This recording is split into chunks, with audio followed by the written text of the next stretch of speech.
পিতামাতার খেদমত সম্পর্কে আলোচনা যখন আসে তখনই একটু গভীরে তাকালে দেখা যায় যে পিতামাতার সেবা করার কারণে মহা মুসিবত থেকে বানী ইসরাইলের তিনজন মানুষ ওই বিপদ থেকে উদ্ধার হওয়ার পথে বা বিপদ থেকে উদ্ধার হওয়ার জন্য পিতামাতার খেদমতের ওসিলা করে আল্লাহ তাআলার কাছে দোয়া করছিলেন এবং ওই বিপদ থেকে উদ্ধার পেয়েছিলেন। বুখারী শরীফের 2215 নম্বর হাদিসে এই ঘটনাটা দীর্ঘ আলোচনা করা হয়েছে। এই ঘটনাটা পিতামাতার খেদমত সংশ্লিষ্ট, পাশাপাশি আমাদেরকে আরেকটা মেসেজ দেয় এই ঘটনাটা, সেটা হলো যে আমরা যেন আমাদের জীবনে দৈনন্দিন আল্লাহ তাআলার যে হুকুমগুলো আছে, নামাজ পড়া, 5 ওয়াক্ত নামাজের প্রতি যত্নবান হওয়া, গুনাহ থেকে বেঁচে থাকা, হালাল হারাম বেছে চলা, এই বিষয়গুলো তো আমরা করবই, পাশাপাশি কিছু ইউনিক, আনকমন বা ব্যতিক্রমী এমন কোনো স্পেশাল কোনো আমল আমরা আমাদের জীবনে আমরা পালন করব, যেগুলো আমাদের মহা মুসিবতের সময় আমরা যেন সেগুলোর উসিলায় আল্লাহ তাআলার কাছে দোয়া করতে পারি। তো কিরকম স্পেশাল আমল আমাদের জীবনে থাকা দরকার, বা কোনটা কঠিন বিপদের মুহূর্তে আল্লাহ তাআলার কাছে পেশ করা যাবে এবং সেই উসিলায় দোয়া করা যাবে, সেটা বোঝার জন্য আমরা এই ঘটনাটা একটু মনোযোগের সাথে বোঝার চেষ্টা করব। আবু হুরায়রা রাদিয়াল্লাহু তাআলা আনহু থেকে বর্ণিত, তিনি বলেন, قال رسول الله صلى الله عليه وسلم, নবীজি সাল্লাল্লাহু আলাইহি ওয়াসাল্লাম ইরশাদ করলেন, خرج ثلاثة نفر يمشون, একদা তিনজন মানুষ তারা ভ্রমণে বের হলো। তারা হাঁটতে হাঁটতে নিজেদের সফরের উদ্দেশ্যে রওনা দিল। فأصابهم المطر, এক পর্যায়ে তাদেরকে প্রবল বৃষ্টি, ঝড় বৃষ্টি তাদেরকে আক্রান্ত করে ফেলল। فدخلوا في غار من الجبل, তীব্র ঝড় বৃষ্টির কারণে তারা বাহিরে অবস্থান করতে পারল না বেশিক্ষণ। তারা খুঁজতে খুঁজতে একটি পাহাড়ের গুহার সন্ধান পেল এবং সেই পাহাড়ের গুহায় তারা ওই তীব্র বৃষ্টি থেকে, ঝড় বৃষ্টি বাদল থেকে বাঁচার জন্য সেখানে ঢুকলো, প্রবেশ করলো, আশ্রয় নিল। فانحطت على فم غارهم صخرة من الجبل فانطبقت عليهم, তারা যখন ওই গুহার মাঝে অবস্থান করলো, এমন অবস্থায় হঠাৎ করে একটা পাথরের টুকরা, একটা শিলাখণ্ড পাহাড়ের চূড়া থেকে গড়িয়ে গড়িয়ে এসে তাদের গুহার যে মুখটি ছিল, দরজাটি ছিল বা বের হওয়ার যে রাস্তাটি ছিল, ওই রাস্তাটি বন্ধ করে দিল। বড় পাহাড়, ওই পাহাড়ের একটা গুহায় আশ্রয় নিচ্ছে। এমত অবস্থায় পাহাড়ের চূড়া থেকে একটা বড় পাথর খণ্ড গড়িয়ে গড়িয়ে এসে ওই গুহার মুখের ভিতরে এটা এসে পড়লো। সম্পূর্ণ গুহার মুখটা বন্ধ হয়ে গেল, তারা ওই গুহার ভিতরে আটকা পড়ে গেল। আলো নাই, বাতাস নাই, বের হওয়ারও সুযোগ নাই। তিনজন মানুষ এত বড় একটা শিলাখণ্ড, পাথরকে কিভাবে সরাবে? কঠিন এক মুসিবতে পড়ে গেল, মৃত্যু সুনিশ্চিত হয়ে গেল। আলো নাই, বাতাসও নাই, অন্ধকার। তারা বুঝে গেল যে আমাদের বাঁচার আর কোনো সুযোগ নাই, কেউ আমাদেরকে বাঁচাইতে পারবে না আজকে।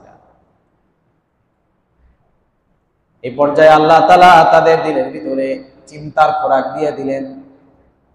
فقال بعضهم لبعض, তারা একে অপরকে বলা বলি করা শুরু করলো, আমাদেরকে এই কঠিন বিপদ থেকে কেউই উদ্ধার করতে পারবে না।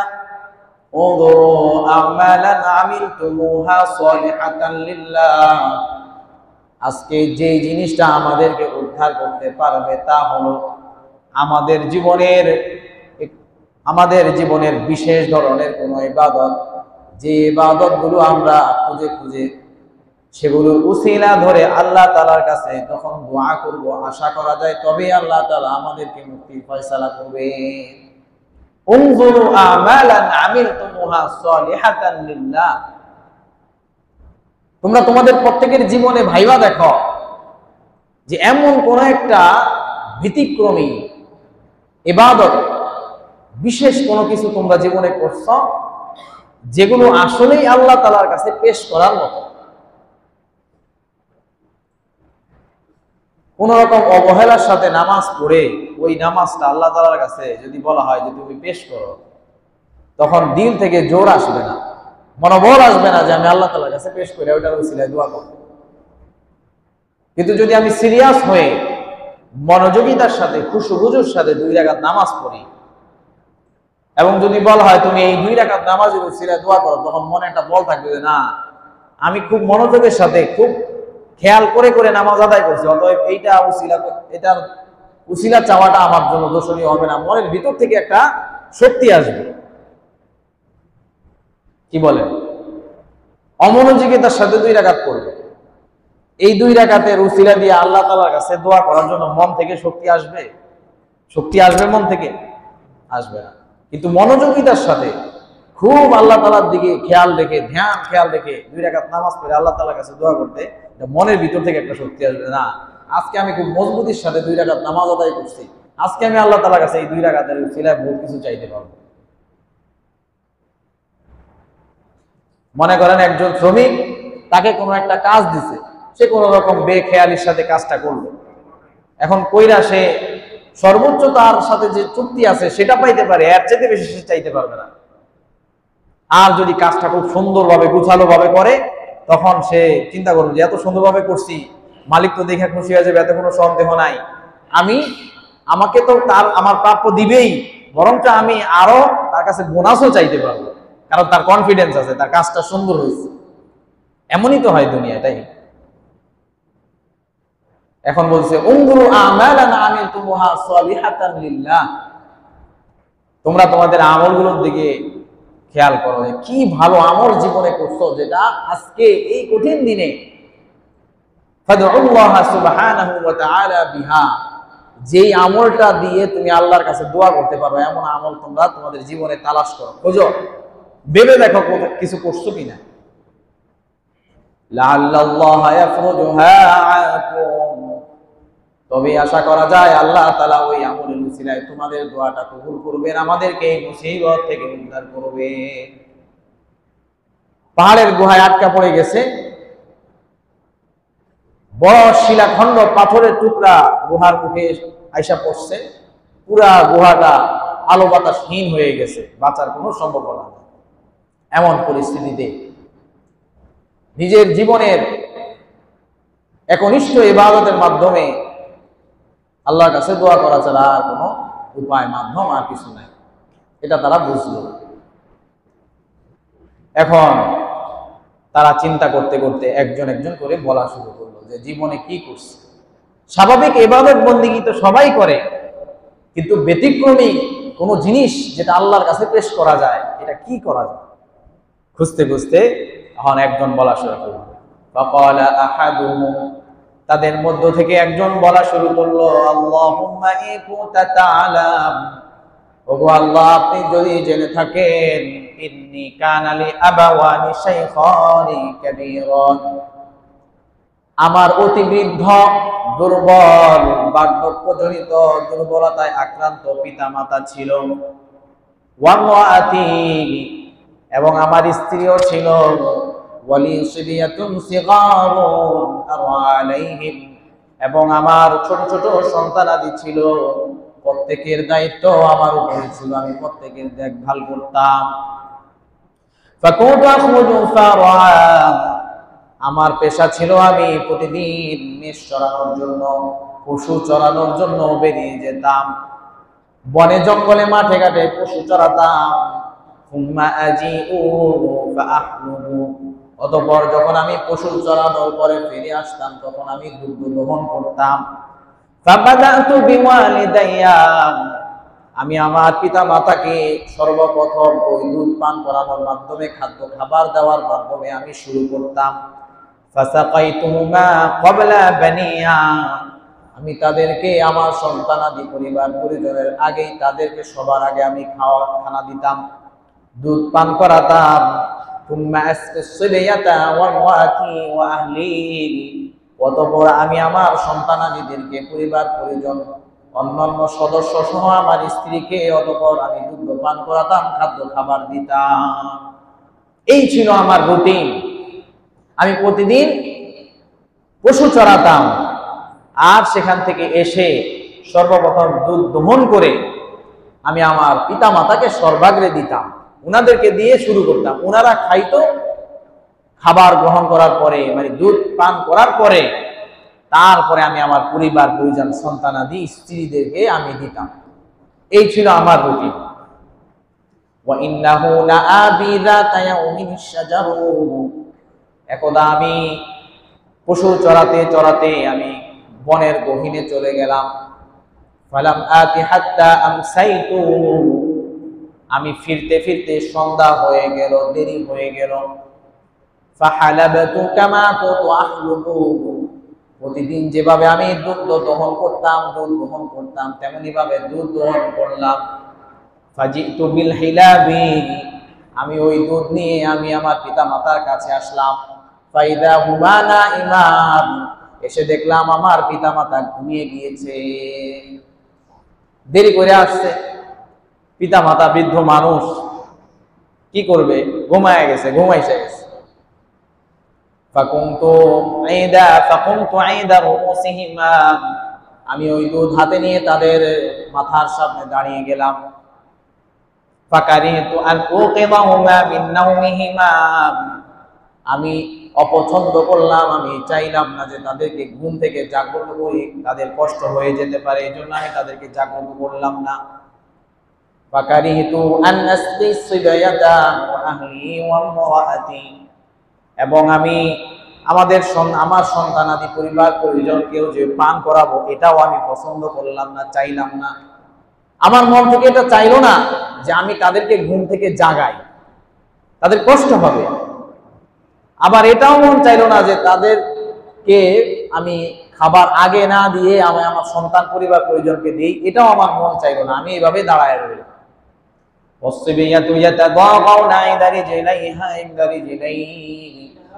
আর আমার সন্তানেরা আমার পায়ের কাছে এসে ক্ষুধার তাড়নায় তারা চিৎকার করতেছিল, আমার কাছে খাবার চাইতেছিল, দুধ চাইতেছিল।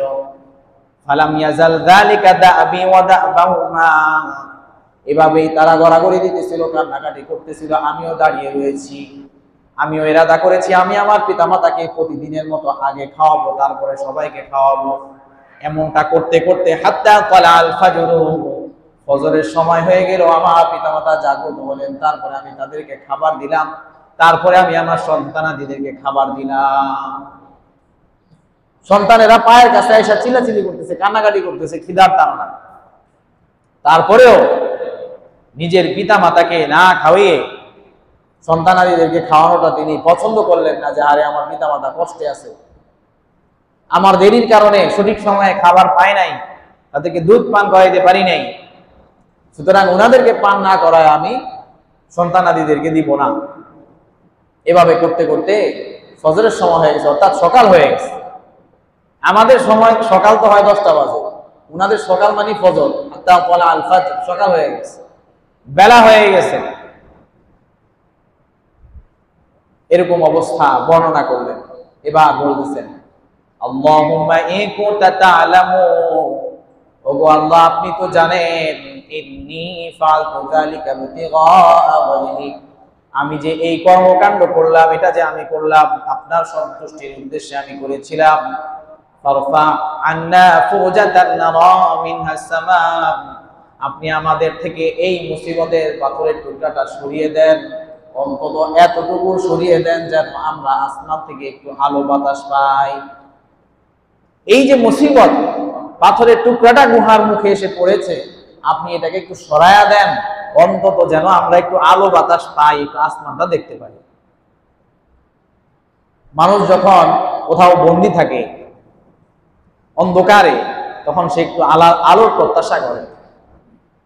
এই জন্য দেখবেন বড় আসামি যাদেরকে নির্ধারণ করা হয় যে এরা হচ্ছে দাগি আসামি, এদেরকে আলো বাতাসহীন কঠিন একটা জেলে আটকায় রাখে। কারণ আলো বাতাসও মানুষের একটা প্রাপ্য, মানুষ একটু আলোতে থাকতে চায়।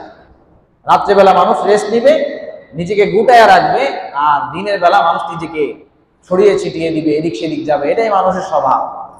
এখন আলো নাই, বাতাস নাই, অন্তত আলো বাতাসের ব্যবস্থাটা আল্লাহ আপনি করে দেন, এইভাবে দোয়া করবেন।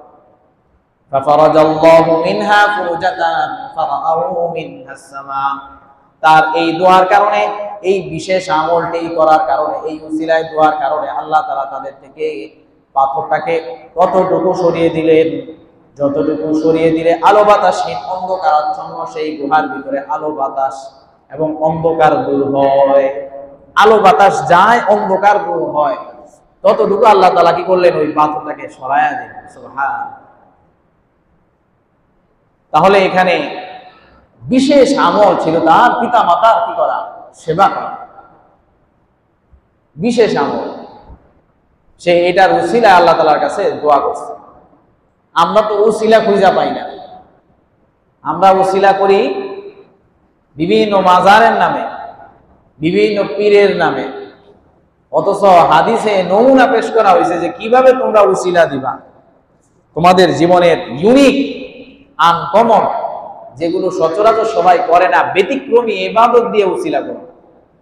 হাদিসটা তো তাই আমাদেরকে শিক্ষা দিচ্ছে। উসিলার বৈধ উপায় বাদ দিয়া আমরা অবৈধ উপায়ের দিকে চলে গেছি।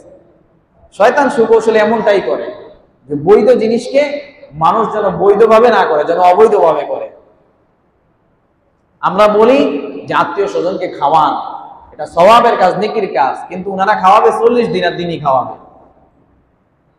যেদিন আমরা মানা করি মৃত ব্যক্তির 40 দিনার দিন, 4 দিনার দিন, 7 দিনার দিন, আমরা সঠিকটা বইলা দেই, তাই শয়তান ব্যাটিকটার দিকে মানুষকে নিয়ে যায়। এরকমই ব্যবস্থা। আর আরেকটা করে যে খাওয়াবই না, হুজুরা খালি খাওয়াইতে মানা করে, আর খাওয়াবই না, আর খাওয়াইবই না। অথচ খাওয়ানো একটা বড় ইবাদত, আত্মীয় স্বজনকে খাওয়ানো, উপলক্ষহীন ভাবে খাওয়ানো।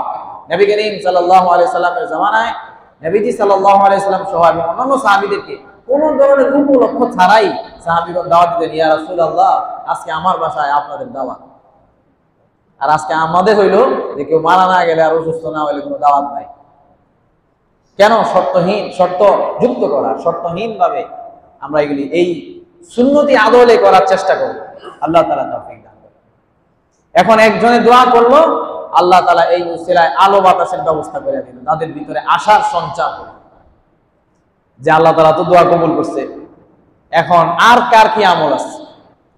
কোন আমলের উসিলায় আল্লাহর কাছে দোয়া করা যাইতে পারে? নামাজ কালাম তো সবাই পড়ে, দৈনন্দিন আমল তো সবাই করে, কিন্তু ব্যতিক্রমী যেটা আল্লাহর কাছে বললে আমার দোয়াটা মজবুত হবে, আর কার কি আমল আছে?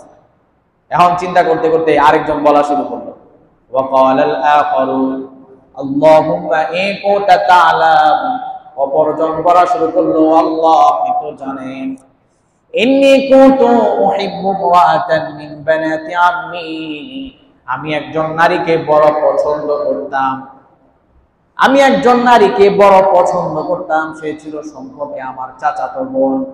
কাআশাদ্দি মা ইউহিব্বুর রাজুলুন নিসা, যেমনি ভাবে একজন পুরুষ অপর মহিলাকে মহব্বত করে, পছন্দ করে, তেমনি ভাবে আমি তাকে পেতে চাইতাম, তার মাধ্যমে আমি মনোবাসনা পুরা করতে আমি খুব চাইতাম।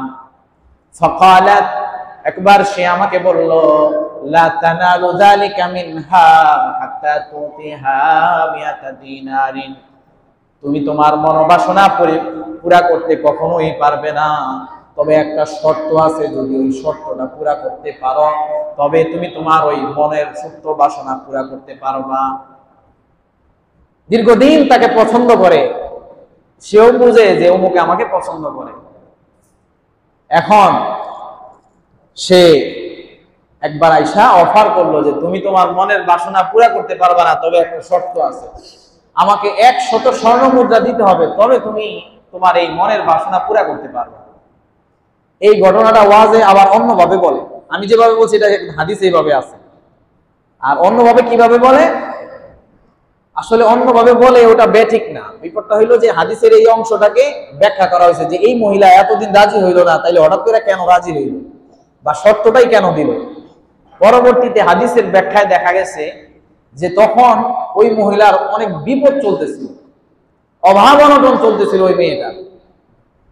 সারা দেশেই তখন একটা দুর্ভিক্ষময় পরিস্থিতি, অভাব অনটন মানুষের মাঝে। সেই বিপদে পড়ে চিন্তা করলো যে আমি এখন কি করব, কিভাবে আমি বিপদ থেকে উদ্ধার হতে পারি। সে দেখলো যে না, অমুক চাচতো ভাই তো আমাকে খুব পছন্দ করে, তাহলে তার মাধ্যমে কি করি, এখন নিরুপায় হয়ে গেছি, তাকে এই অফারটা করে দেখি কি হয়।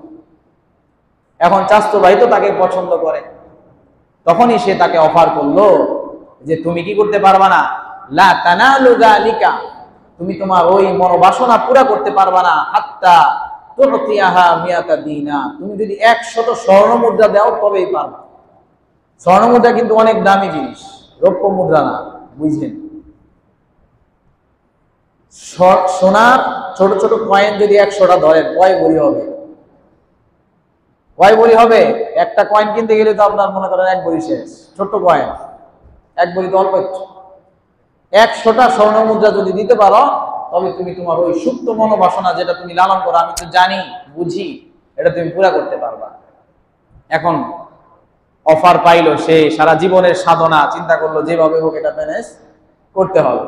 তো সে বলতেছে ফাসাইতু ফিহা হাত্তা জামাতুহা, আমি আমার মনোবাসনা পূরণার্থে আমি মেহনত শুরু করলাম, ফিকির শুরু করলো যে আমার 100 স্বর্ণ মুদ্রা জোগাড় করতে হবে।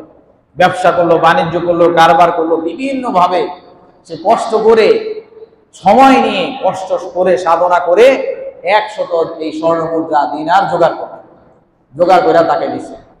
হাত্তা জামাতুহা, অতঃপর আমি তার সাথে মিলিত হওয়ার মনোবাসনায় একত্রিত হলাম।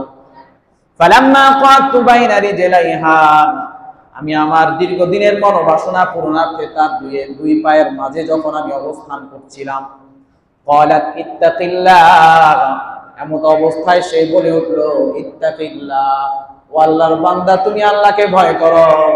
ওয়ালা তাফুদ্দাল খাতামা ইল্লা বিহাক্কিহা, তুমি বৈধ উপায় ছাড়া আমার সতীত্ব প্রমাণিত্ব নষ্ট করিও না। দীর্ঘদিনের সাধনা, অফার দিল, কন্ডিশন দিল, সেটাও পুরা করলো।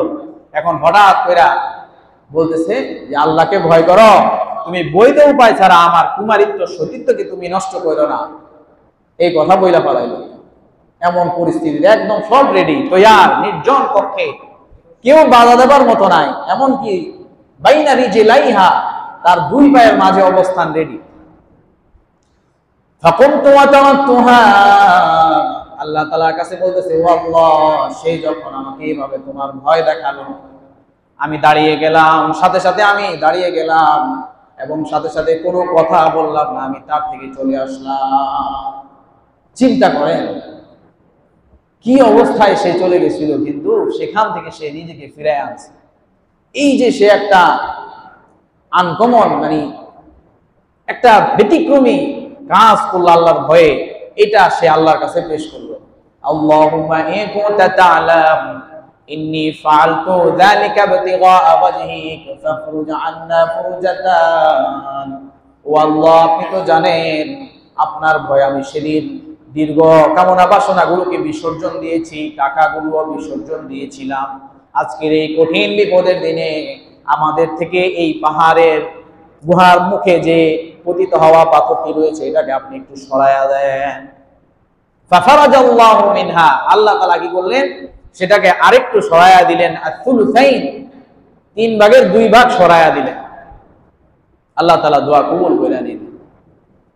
আমি আপনি কি এমন কোন ইবাদত করছি যেটা আল্লাহর কাছে এইভাবে বইলা, এরকম কঠিন বিপদে যদি পড়ি, তাহলে আল্লাহর কাছে আমি বলবো যে আল্লাহ, আমি তো অমুক দিন অমুক জায়গায় এই কাজটা করছিলাম তোমার ভয়ে, এবং এইটাকে আমি নিজের অন্তরে সুপ্ত রাখছি, কাউকে বলি নাই, অহংকার করি নাই, বড়াই করি নাই, নিজের অন্তরে রাখছি। আজকে আমি তোমাকে বলতেছি, তুমি তো সব জানো, এই কঠিন বিপদের দিনে তুমি আমাকে উদ্ধার করো। এরকম কি কোনো আমল নেই যে আমি করছি? বিশেষ করে যুবকদের এই বিষয়টার মধ্যে অনেক বড় শিক্ষা আছে, অনেক বড় শিক্ষা আছে। বর্তমান সমাজে বেপরদা নারীদের সৌন্দর্যগুলো যুবকদেরকে আকৃষ্ট করে, পাগল বানায় ফেলায়। বাবা আমার কথা শুনতে রাজি নাই, দোকান থেকে একটা চুলা জ্বালানোর একটা মেসের কাঠি আনতে রাজি হয় না, কিন্তু আর পর নারীর জন্য কি করে, রোদের মধ্যে ঘন্টার পর ঘন্টা দাঁড়ায় থাকতে পারে, এমন ঘটনা অহরহ। কিন্তু বাবা মা খেদমত করতে রাজি নেই, সামান্য অর্ডার পালন করতে রাজি নেই। এই প্রবণতা যুবকদের মাঝে প্রবল দেখা যায়। তাদের জন্য এখানে মেসেজ আছে যে যুবক, তোমাকে এরকম করবে, কিন্তু তুমি যদি আমার জন্য বিসর্জন দিতে পারো, তবে হাদিসে আসছে মান তাওয়াকা শাইআন লিল্লাহ আওয়াবাহুল্লাহু খায়রাম মিনহু, যে আল্লাহ তাআলাকে ভয় করে কোন অবৈধ জিনিস ত্যাগ করে আল্লাহ তাআলা তাকে ঠকাবেন না, বরং তার চাইতে আরো উত্তম জিনিস আল্লাহ তাআলা তাকে দিবেনই। সুন্দরী রমণী আকৃষ্ট করল, তার সৌন্দর্য তাকে পাগল বানায় ফেললো, কিন্তু সে সেখান থেকে নিজেকে আল্লাহর ভয়ে বাঁচাইল। আর এই কথাটা মনে রাখলো যে আল্লাহ তাআলা বলছেন যে হাদিসে কারিমে আসছে, মান তারাকা শাইআন লিল্লাহ আওয়াদাহুল্লাহু খায়রাম মিনহু, যে আল্লাহ তাআলার জন্য কোনো জিনিস ত্যাগ করে দেয়, আল্লাহ তাআলা যেই জিনিসটা ত্যাগ করছে তার চাইতে বড় জিনিস, বেশি সম্পদ ত্যাগ করলে বেশি, আর সৌন্দর্য ত্যাগ করলে বেশি সৌন্দর্য জিনিস সুন্দর আল্লাহ তাআলা তাকে দান করবেন। এই ওয়াদা করছেন। এই নিয়ত যদি দৃঢ় রাখে, অবশ্যই আল্লাহ তাআলা ঠকাবেন না। আল্লাহ তাআলার ওয়াদা সত্য, মানুষের ওয়াদা মিথ্যা হয়। ইন্নাল্লাহা লা ইউখলিফুল মিআদ, আল্লাহ তাআলা উনার ওয়াদাকে ভঙ্গ করেন। এই জন্য যুবকদেরকে বিশেষ করে এই অংশটা থেকে শিক্ষা নিতে হবে যে কিভাবে এই লোকটা আল্লাহ তাআলার ভয়ে চূড়ান্ত পর্যায়ে উপনীত হওয়ার পরেও 100 স্বর্ণ মুদ্রা, বর্তমানে হিসাব করলে প্রায় 1 কোটি টাকার মতো হবে। 1 লাখ টাকা করে ধরেন একটা পয়েন্ট, 100 স্বর্ণ মুদ্রা 1 কোটি টাকা হবে। এত কিছু দেওয়ার পরেও সে সেখান থেকে আল্লাহ তাআলার ভয় ফিরে আসছে। তো আল্লাহ তাআলা যখন আল্লাহ তাআলার কাছে এই উসিলা করে দোয়া চাইছে, আল্লাহর কাছে বলছে, আবেদন করছে, তখন আল্লাহ তাআলা ওই পাথরটাকে সরাইয়া দিয়েছে। কোনো মানুষের সাধ্য ছিল না ওই পাথরকে নাড়াবে। এখন তো মেশিনারিজ আছে, আর যেই ঘটনা বর্ণনা আছে এখানে মেশিনারি তো কাজ হবে না। আপনি যেখানে বন্দী হয়েছেন এটা তাকে জানা লাগবে, সুযোগ নাই। যারা খনির গভীরে যায়, গভীরে যখন আটকা পড়ে, অত্যাধুনিক মেশিন দিয়ে তাদেরকে বের করতে পারার সাকসেস রেট খুব কম। মাঝে মাঝে খবর শোনেন না যে অমুক দেশে কয়লা খনিতে এতজন শ্রমিক আটকা পড়ছে, তাদেরকে উদ্ধারের চেষ্টা চলছে, সম্ভাবনা খুবই ক্ষীণ। যদি সফল হয় তাহলে খবরে ফলাও করে আসে, সাকসেস হয়েছে, কিন্তু আরো 20টা যে বিফল হয়ে গেছে এটা আর খবরে আসে না। মানুষ ভয় পাওয়া যাবে, তাইলে আর ওইখানে চাকরি করবে না। তো চিন্তা করেন, এমন একটা গভীর গর্তে, তখন তো টেকনোলজি ছিল না, এখন তো কত ধরনের টেকনোলজি আছে যে তারা কোথায় আছে স্ক্যান করে, আল্ট্রাসনিক ওয়েভ দিয়ে দেখে যে কোন পজিশনে আছে, কোথায় করতে বললে তাদেরকে বের করে আনা যাবে। ওই সময় তো কোনো কিছু কল্পনাই করা যায় নাই। সে সময় একমাত্র এইরকম পরিস্থিতিতে যে উদ্ধার করতে পারতেন তিনি আল্লাহ রাব্বুল আলামিন। আল্লাহর কাছে দোয়া। এখন যে অবস্থায় আছে এখনো বের হওয়ার মতো কি হয় নাই, রাস্তা তৈরি হয় নাই। এখন আরেকজন বাকি আছে, সে কি বলবে? ওয়াকাল আল আখরু, অপরজন বলা শুরু করল, আল্লাহুম্মা ইনকুনতা তাআলাম, ওগো আল্লাহ আপনি তো জানেন, ইন্নী ইস্তাজারতু আজরান বিফারাতিন মিন যুরাতিন, আমি নির্দিষ্ট পরিমাণ শস্য দানার বিনিময়ে একজন দিন মজুর আমি ভাড়া করেছিলাম, হায়ার করেছিলাম। নির্দিষ্ট পরিমাণ ফারাক, তৎকালীন সময়কার একটা পরিমাপ। আমাদের যেমন 1 কেজি 2 কেজি, তৎকালীন সময় এই ফারাক একটা পরিমাণ ছিল, অনেক আদিম যুগে।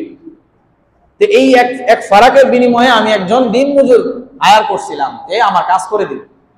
তো সে কাজ করলো, ফাআতাইতুহু, আমি তাকে তার প্রাপ্যটা দিয়া দিলাম। কোন কারণে সে কি করলো, আমার এই দেওয়াটা, তাকে যে বিনিময় দিলাম, এটা কোনো কারণে সে নিল না, না নিয়ে সে চলে গেল।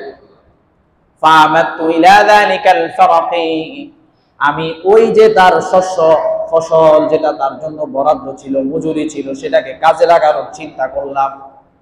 ফাজারাতুহু, সেই শস্য ফসলগুলোকে আমি মাঠে বিছিয়ে দিলাম, অর্থাৎ সেগুলোকে রোপণ করে দিলেন।